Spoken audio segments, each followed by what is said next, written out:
So this is my Death Guard Poxwalker army, and as I stated in the other video, I show up with a box. It's a little bigger than a shoebox with my Death Guard army, and I can put together a Plague Marine Death Guard strong army like I showed in the other video, or I can put together this Poxwalker one. And how I run this Poxwalker one is like this. I set it up in 2 detachments. They're battalion detachments. That's 5 command points plus the battle forge for 3. That's 13 command points you're starting with this army. And I put out in front the bloat drones. I got 2 of them because they're good in melee and they have disgustingly resilient, and I charge them right at the enemy. Supporting them and advancing into the enemy is 3 plague burst crawlers, and those have disgustingly resilient. And those are good up at close range, they're good far range, so they're shooting immediately as they're moving along and grabbing objectives. These units are out there taking the punishment and surviving. That gives us time to have our Poxwalkers advancing up to the enemy and getting in some hand-to-hand combat.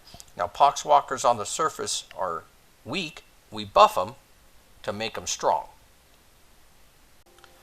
Now, remember, I have this split into 2 battalions. 1 battalion comes up with 3 troops of Poxwalkers. And I've got a squad of 10 Poxwalkers, a squad of 12 Poxwalkers, and a squad of 15 Poxwalkers. The other battalion I made has 3 troops of cultists, 10 cultists each. The cultists bubble the Poxwalkers. So that's 30 cultists. You're looking at what, 15, 25, you're looking at about 35 Poxwalkers. This covers half the board. Remember, the drones, the plague burst crawlers, they're already advancing, causing problems. This horde is advancing. Now, Poxwalkers are weak in themselves, but as soon as your turn comes, you give them the stratagems, the dead walk again. What this means is every time, now you can only give it to 1 unit, and I give it to my biggest unit. But every time an infantry model dies, friend or foe, other than a Poxwalker, within 7 inches of this unit, I can add 1 model to the unit. So, with the cultists bubbling them, the cultists dying, they become a Poxwalker. Now, you'll notice in some abilities, it'll say that you can replace a model up to the model's strength. For example, bloodletters do that. But the Poxwalkers have no such restriction. You can just add them to your army, and you don't have to pay for them at the beginning of the game. This has all been established already by the rules, so it's very nice. Now, the problem with Poxwalkers is very weak. But they start with this dead walk again. It's going to help them. They have disgustingly resilient, and you can add 1 to all the hit rolls in the fight phase. When they get in a fight, we want to make them effective. The diseased horde gives them that, and then they do have 2 attack already, which is great. Now, unfortunately, they don't get the hateful assault, so it's just 2 attack. Strength and their toughness is another drawback at 3 each, but we try to buff that.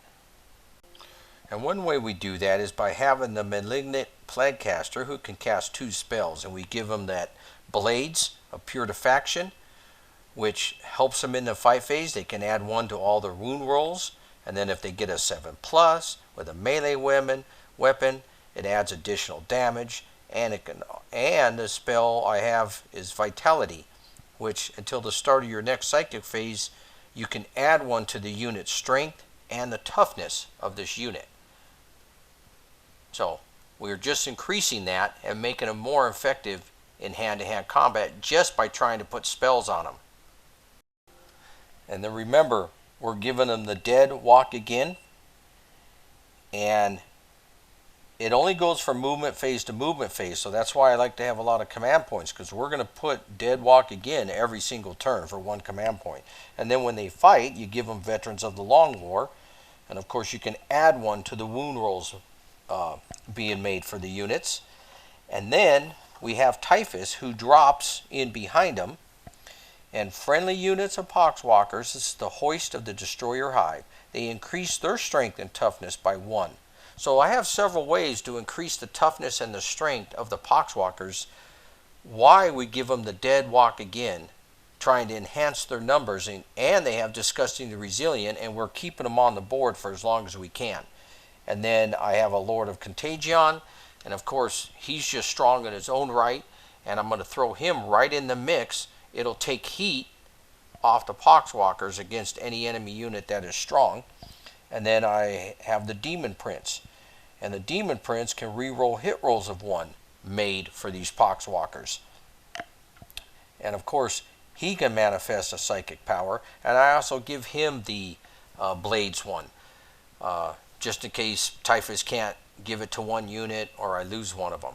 So again, these Poxwalkers bubbled by the cultists using the Deadwalk again is really going to help the Poxwalkers stay alive and increasing their toughness and their strength.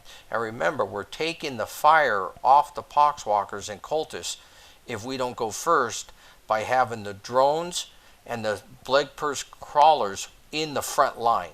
I don't mind starting the Poxwalkers a little farther back, taking an extra turn to get into combat, because with the bubble wrap of the cultists, they're just going to grow stronger. And I've only used this army one time against orcs, and we went down all the way to the end. The orcs were killing a lot of Poxwalkers, but they were resilient. They lasted, and they lasted the entire game. So very, very resilient. Now in this army, I don't have a foul blight spawn.